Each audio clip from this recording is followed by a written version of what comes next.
Selamat malam, selamat datang di Kamar Misteri. Bagaimana jika kalian mendapatkan teror oleh rekan kerja kalian yang telah meninggal dunia?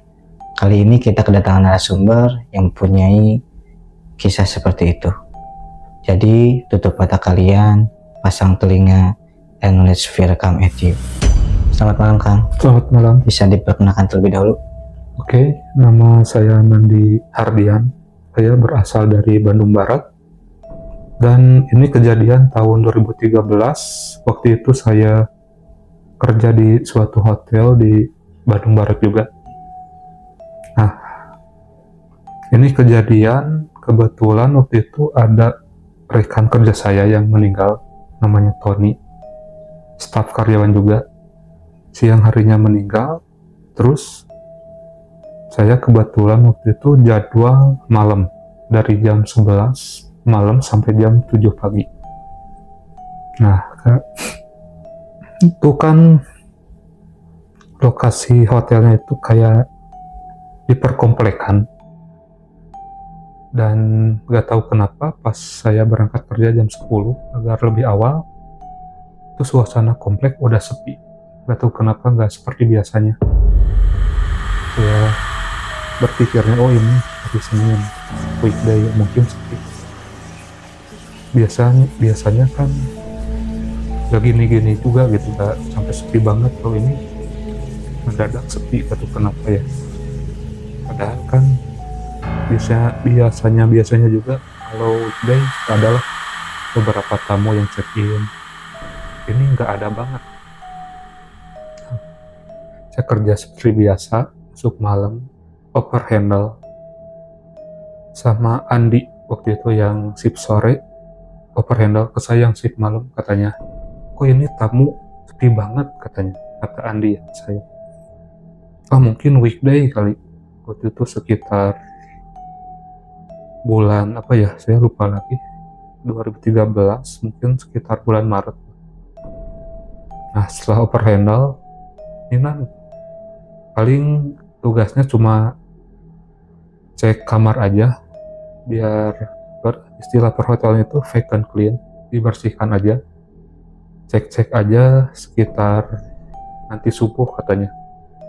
Nah, waktu itu saya satu rekan sama Yogi ya, yang shift malam.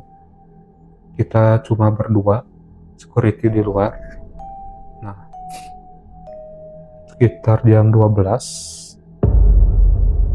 kata Yogi itu, Nan, kita buat teh yuk ke resto, katanya, biar shift malam ini asik gitu. Kita buat teh ke resto, berjarak sekitar dari back office ke resto itu adalah 200 meteran. Kita berjalan ke sana, kita buat teh biasa. Nah, pas Yogi bikin teh gitu, saya di luar parkiran itu kayak lihat tangan, apa ya, tangan doang kayak bentuk gini, jalan. Wah, saya di sana bengong, langsung tepak ke Yogi. Yog, tuh lihat itu nggak? Yogi itu kayak lihat apa-apa gitu. Nan, lu halu kali, kata Yogi itu. Ih, bener tadi saya lihat. Udahlah, kita bikin teh, mungkin ngantuk, kata Yogi. Nah, kita ke back office lah. Itu kejadian horor yang awal ya. Bekerja lagi seperti biasa. Masuklah ke hari kedua. Seperti biasa saya berangkat awal lagi. Sekitar jam 10 ada over handle lagi dari perintah dari manajer, katanya. Nah, nanti sama Randy pindahin ya lukisan yang ada di kamar yang paling besar, katanya. Nah, saya sama Randy mengiyakan, iya, oke Pak, nanti saya malam pindahin.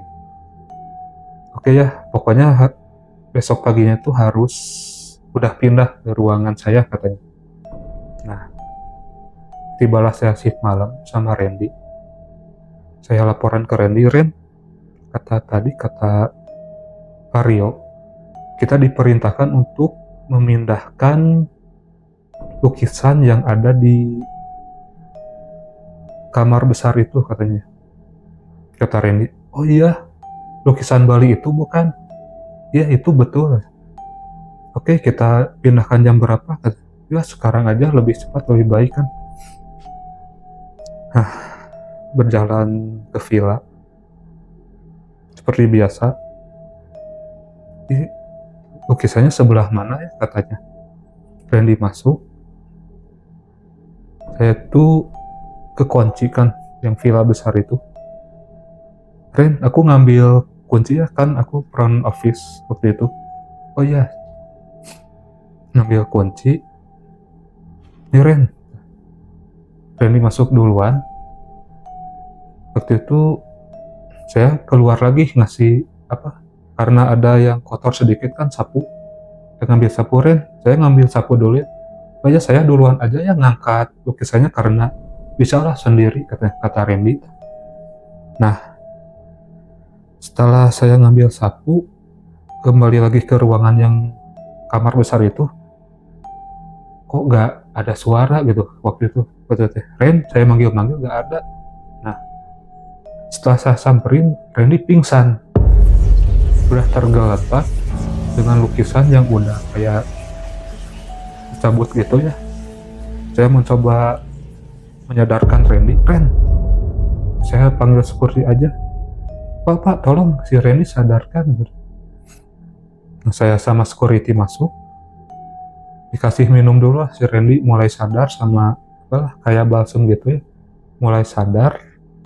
Terus dia menceritakan, Nan, tadi lukisan itu gerak, katanya matanya. Jadi lukisan itu kayak bentuk ini, yang tari Bali cewek, matanya melotot gitu. Itu katanya gerak kanan kiri. Betapa syoknya Randy. Kita coba kembali ke back office sambil biar nggak panik lah Randy ya, sadarkan. Katanya, wah itu gerak banget, katanya matanya. Saya angkat, tiba-tiba gimana ya, kayak hidup lukisan itu. Nah, itu kejadian kedua yang horor di hari kedua. Besoknya masuk ke hari ketiga. Ini saya udah mulai trust issue nih, karena udah mulai komplain ke atasan itu, ke apa ya sebutnya, lupa lagi. Atasan inilah kerjaan kayak, oh Pak HRD, Pak, saya boleh tukar shift nggak? Saya mau sore dong. Kenapa nanti? Lupa banyak gangguan, udah 2 hari kemarin. Kamu masih percaya yang gituan? Udah kerja ada profesionalitas.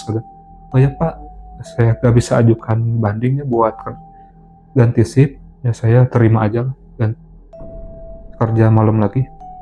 Nah, hari ketiga ini, waktu saya mau ke toilet, sekitar jam 1, saya pergi ke toilet, karena saya milih toilet yang di luar, yang di taman, karena khusus karyawan lagi rusak, lagi direnovasi ya. Saya berjalan ke toilet yang dekat taman, masuk seperti biasa. Nah, saya kagetnya pas masuk ini kayak ada yang ngedorong pintu. Belum, kayak energinya itu besar banget. Itu kayak sosok hitam besar kayak gituin. Nah, saya mau keluar lagi susah. Digituin kayak menekan energi besar. Saya mencoba untuk tidak panik dulu, karena saya mau pipis dulu lah saya. Pas pipis, itu di luar itu kayak ada suara kerikil batu yang dilempar ke pintu. Letak. Berulang-ulang suara itu. Saya, wah ini yang iseng atau gimana ya, kata. Saya mau menelepon rekan saya, si Suga, yang waktu itu kerja malam. Mendadak nggak ada sinyal nih. Saya mulai panik. mau manggil-manggil juga mereka gak dengar karena mereka lagi asik di restoran ya, minum-minum kopi. Misalnya kalau shift malam agak santai gitu, berulang-ulang itu bisalah kebuka. Pas dilihat, oh gak ada kerikil gitu, aneh ya. Nah, saya berlari lah ke ruang restoran sambil panik, sambil gini, wah siapa yang iseng? Nggak ada, kita dari tadi cuma main kartu kok di sini. Asli nggak ada yang iseng, nggak. Tadi saya lihat ada sosok hitam gitu. Wah, udah sini minum dulu katanya kamu. Nah, itu kejadian ketiga horor. Jadi tiap hari itu ada gangguan horor gitu. Ini kita langsung cerita hari keempat. Hari keempat itu saya masuk shift malam sama Suga lagi. Kita udah ada trust isu horor itu. Kata Suga, ya udahlah daripada kita di ruang ini, mending kita main di restoran aja. Waktu itu kita main kartu sambil minum teh dan kopi. Lagi asik main kartu sekitar jam 2 pagi. Di taman ada suara kuda andong, yang ada suara sering-sering gitunya, Kayak suara delman gitu. ya suara delman. Awalnya suara kaki kuda dulu. Saya dan Suga itu saling bengong, kok ada suara kuda ya katanya. Iya, ini Suga juga ngedengar. Kebetulan di taman itu ada replika delman. Saya dan Suga gini, masa replika itu hidup? Nah, beberapa menit kemudian saya mencoba untuk lihat. Buka pintu resto kan itu langsung ke taman. Langsung keadaan hening. Dan patung kuda pun tetap di taman, gak gerak gitu.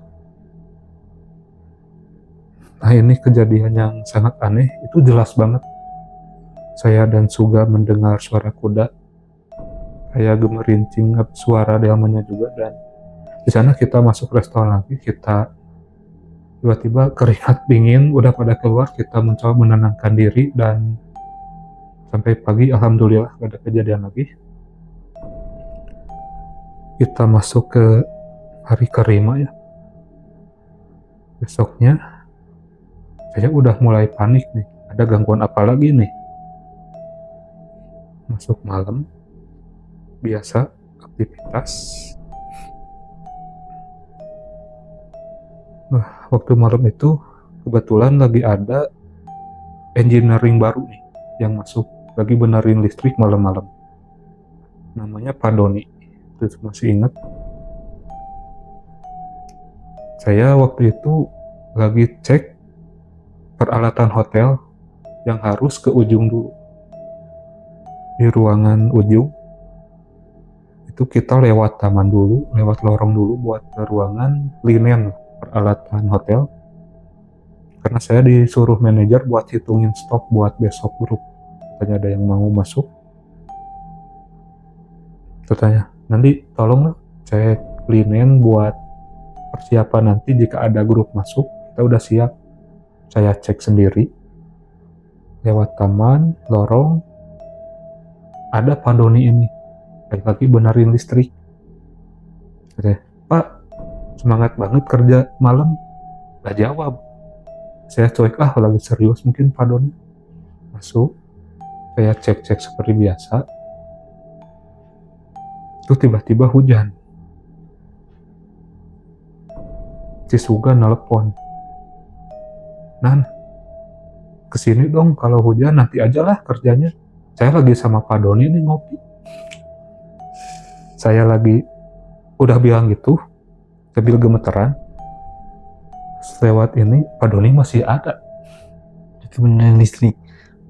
Ini Pak Doni lagi bener listrik. Enggak. Ini kalau gak percaya, teleponnya saya ke Pak Doni. Dikasih ke Pak Doni langsung. Nanti kesini dong kita ngopi. Tuh suara Pak Doni asli dong. Sedangkan ini saya udah gemetaran. Sosok ini kayak Doni asli lagi bener listrik. Saya kabur mencoba panik dan gak menoleh ke sosok itu ya, takutnya saya lari lah. Duh, sampai merinding gini. Saya lari ke restoran sambil bilang ke Pak Doni langsung, "Pak, itu ada yang menyerupai saya." Udah keringat dingin banget. Udah tenang. Dan itu selalu terjadi siklus gitu lah ya, kejadian horor nenangin. Di sana tenang, udahlah gak ada kejadian lagi. Mungkin di hari ini, di hari kelima, puncaknya ini, itu shift malam, saya sama Andi lagi. Waktu itu Andi itu lagi overhandle katanya laporan. Dan ini ada kamar di atas, keisi 2 kamar. Oh iya, Andi siap. Waktu itu overhandle sekitar jam 10:30 lah. Pas Andi mau pulang jam 11 kurang, ada telepon. Saya angkat. "Di, ini teleponnya kok sunyi?" katanya. "Mungkin yang iseng," katanya. "Tutup aja lah." Tutup. Andi pamitan pulang. Saya berada di pos front office waktu ya, di front office. Bisa lagi cek stok minuman buat di hotel, buat di bar, karena ada datanya di komputer kan. Selang beberapa jam, mungkin sekitar jam 12, ada telepon lagi. Saya angkat lagi. Pas saya angkat itu, ini suara angin. Kayak suara angin di gunung. Saya dengerin beberapa detik, oh ini aneh gitu. Tutuplah karena mungkin ini yang iseng pakai sound apa gitu. Saya cek linen lagi lewat komputer sambil cek bersihin inilah kegiatan lap front office, back office saya bersihin. Selang beberapa jam, waktu itu saya sama Suga lagi shift malam. Ini sekitar jam jam 1 lebih. Ada telepon lagi. Saya udah mulai ragu, ini yang iseng atau gimana. Saya angkat. Ini mulai kaget nih. Suara wanita nangis. Nangisnya itu kayak bukan di sound gitu ya, kayak bukan editan, kayak asli ini. Saya mulai gemetaran. Tutuplah saya. Lalu ke Suga ngobrol. Katanya, itu banyak yang iseng katanya. Kata Suga itu nyaranin buat nyabut kabel teleponnya. Udah cabut aja shift malam ini, siapa yang mau nelpon? Yang mesen juga jarang jam segini. Kita cabut. Biar tenang kerja katanya. Nanti sambungin lagi subuh katanya. Takut manajer nelpon. Kita cabut lah. Beraktivitas lagi, dengerin musik, ya main game di meja front office. Selang beberapa jam, jam 2. Ini yang paling ngeri. Tiba-tiba telepon bunyi. Udah dicabut. Saya heran. Kok bunyi ya? Dilihat, udah ini terputus sama kabelnya. Saya beraniin angkat. Saya angkat sambil gemeteran nih. Pas saya angkat, ini sama Tony katanya. Suaranya gitu. Ada di belakang. Aduh. Saya mencoba gitu. Tutup. Si Suga di depan saya. Gini. Suga lari duluan. Saya noleh ke belakang sambil gini, kan ruangan front office itu cermin, langsung ke taman. Dan Tony itu kerjanya itu bagian taman. Di belakang. Saya lewat, ada sosok Tony lagi gini sambil udah rupanya udah beda. Saya lari ngedadak bisa lari, itu meja besar di front office saya loncat kayak anak PMX lah, sama Suga ke restoran, kita saling gemeter, saya keluar keringat dingin. Kebetulan manajer ada lagi nginep di sana, katanya ini ada apa pak, tadi ada telepon yang iseng katanya, padahal kami udah cabut pak, kata saya dan Suga. Kok dicabut pak, soalnya tadi 3 kali kita ada yang isengin pak, mulai dari suara hening, suara angin aneh, dan suara wanita itu pak. Oh iya, terus itu kalian kenapa lari ke sini?